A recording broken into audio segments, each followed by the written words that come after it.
వైశాఖ పురాణం 13వ అధ్యాయం. నారాయణం నమస్కృత్య నరం చైవ నరోత్తమం దేవీం సరస్వతిం వ్యాసం తతో జయముదీరయేత్. అశూన్య శయన వ్రతం. నారద మహర్షి అంబరీష మహారాజుతో ఇట్లనెను. శృతదేవుని మాటలను విని శృతకీర్తి మహారాజు మునివర్య మన్మధుని భార్య రతిదేవి అశూన్య శయన వ్రతమును చేసినట్లు చెప్పిరి. ఆమెకా వ్రత విధానములు దేవతలు చెప్పినట్లుగా మీరనిరి.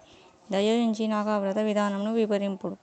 ఆ వ్రతమును చేయవలసిన దానము, పూజనము, ఫలము మున్నగు వానిని కూడా చెప్పకూడదునని అడిగింది. అప్పుడు శృతదేవుడు, మహారాజా వినుము. అశూన్య శయన వ్రతం సర్వపాపములను పోగొట్టును. ఈ వ్రతమును శ్రీమన్నారాయణుడు లక్ష్మీదేవికి చెప్పెను. ఆ వ్రతం ఆచరించినచో నీలమేఘ శ్యాముడగు విష్ణువు లక్ష్మీ సమేతంగా ప్రసన్నుడై సర్వపాపములను పోగొట్టి సర్వశుభములను ఇచ్చును. ఈ వ్రతం ఆచరించి గృహస్థ ధర్మములు పాటించిన వారు సఫలమైన గృహస్థ జీవనం గడిపి సర్వసంపదలను అందుదురు. అట్లు చేయని వారికి శుభములెట్లు కలుగును. శ్రావణ మాసమున శుద్ధ విధి యందు ఈ వ్రతమును ఆచరింపవలెను. ఈ వ్రతం ఆచరించు వారు 4 మాసములను హవిష్యాన్నమునే పాయసమునే భుజింపవలెను. పారణ దినమున లక్ష్మీ సమేతుడగు శ్రీ మహావిష్ణువును అర్చించి చతుర్విధ భక్ష్యములను వండి నివేదన చేయవలెను. కుటుంబం గల సద్బ్రాహ్మణుని పూజించి వానికి చతుర్విధ భక్ష్యములను వాయనమియ్యవలెను. బంగారు, వెండి లక్ష్మీనారాయణ ప్రతిమను చేయించి పట్టు వస్త్రములు, తులసి మాలికలు మున్నగు సుగంధ వస్తువులతో పూజింపవలెను. శయ్యాదానములు, వస్త్రదానములు చేసి బ్రాహ్మణ భోజనము, దంపతుల పూజ చేయవలెను. ఈ విధముగా శ్రావణ మాసం మొదలు 4 మాసములు విష్ణువును లక్ష్మీ సమేతంగా పూజింపవలెను. తరువాత మార్గశీర్షం, పుష్యం, మాఘం, ఫాల్గుణం అను మాసములయందు లక్ష్మీ సమేతుడగు శ్రీమన్నారాయణను పూజింపవలెను.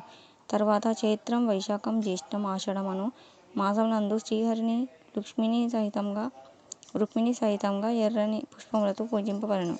భూదేవ సహితుడై సనందనాదిముని సంస్తుతుడు పరిశుద్ధుడగు శ్రీ మహావిష్ణువు నర్పించవలెను. ఈ విధముగా చేసి ఆషాఢ శుద్ధ విదియ యందు ముగించి అష్టాక్షరీ మంత్రముచే హోమం చేయవలెను. మార్గశిరము మున్నగు 4 మాసముల పారణ యందు విష్ణు గాయత్రిచే హోమం చేయవలెను. చైత్రాది చతుర్మాసములయందు పురుష సూక్త మంత్రములచే హోమం చేయవలెను. పంచామృతములను, పాయసమును, నేతితో వండిన బూరెలను నివేదింపవలెను. శ్రవణాది మాస చతుష్టయమున పూజ, హోమము, భక్ష్య నివేదన చేయవలెను. లక్ష్మీనారాయణ ప్రతిమను శ్రావణాది మాస చతుష్టయ పూజకు ముందుగనే దానమియ్యవలెను. శ్రీకృష్ణ ప్రతిమను మార్గశీర్షాది మాస చతుష్టయ పూజ మధ్యమున దానమియ్యవలెను. చైత్రాది మాస చతుష్టయ పూజాంతమున వెండి వరాహమూర్తిని దానమియ్యవలెను. అప్పుడు కేశవాది 12 నామములతో 12 మంది బ్రాహ్మణులకు యథాశక్తిగా వస్త్రాలంకారములను దక్షిణతో ఇయ్యవలెను. నేతిలో వండిన బూరెలు ఒక్కొక్కనికి 12 చొప్పున దానమియ్యవలెను. తరువాత మంచమును, పరుపును ఉంచి దానిపై కంచు పాత్రపై సర్వాలంకార భూషితమగు లక్ష్మీనారాయణ ప్రతిమనుంచి విష్ణుభక్తుడు కుటుంబవంతుడనగు ఆచార్య బ్రాహ్మణునకు దానమిచ్చి బ్రాహ్మణ సమారాధన చేయవలెను.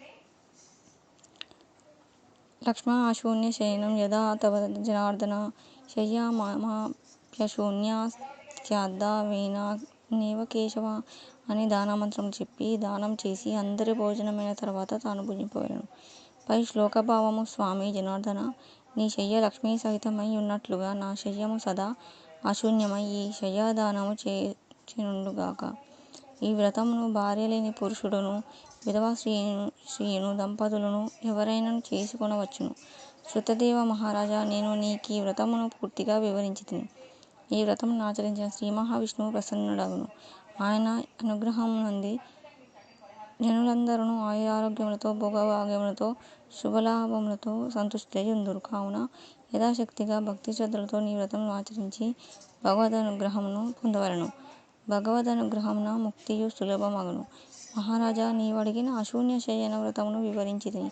నీకు మరేమి చెప్పవలెను అని శృతదేవముని శృతకీర్తి మహారాజుతో అనెను.